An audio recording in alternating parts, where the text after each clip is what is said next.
হাজার পিসেরই কাঁচামাল হিসেবে ব্যবহার করা হয় পরিত্যক্ত ক্যান। কারখানার কর্মযজ্ঞ শুরু হয় সংগ্রাহকদের কাছ থেকে ক্যান কেনার পর।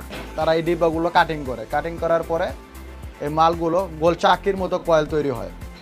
কয়েল তৈরি হওয়ার পরে এগুলো সোজা করে এক একটা বান্ডিলে 200 পিস করে থাকে। আমরা বিভিন্ন বাসায় দিই। বাসায় দেওয়ার পরে মহিলা এগুলো কাগজগুলো উঠিয়ে ওয়াশ করার পর এই মালটা রোদে শুকানো হয়। শুকানোর পরে আবার এটা 200 পিস করে বান্ডিল তৈরি করা হয়। তৈরি করার পর এটা আমাদের কারখানায় আসে।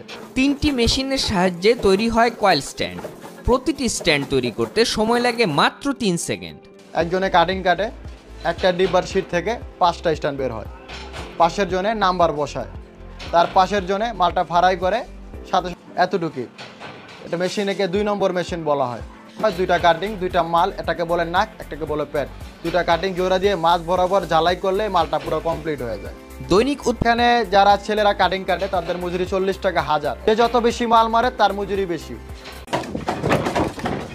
এটা হলো স্ট্যান্ড, এটা হলো যেমন কাটা একটা মাল আছে, এটা হলো করাত মাল বলে।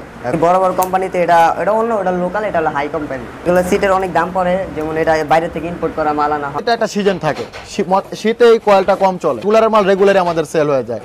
বিভিন্ন জায়গায় বিভিন্ন পার্টি ধরা, অতিরিক্ত এক্সট্রা পার্টি ধরা, বস্তা হিসেবে প্যাকিং করে বিভিন্ন। এটা আপনার দানার ডিব্বা আছে না, দানার ডিব্বাটা আসে এখান থেকে, মানে ধুলাই করে এখানে আসে।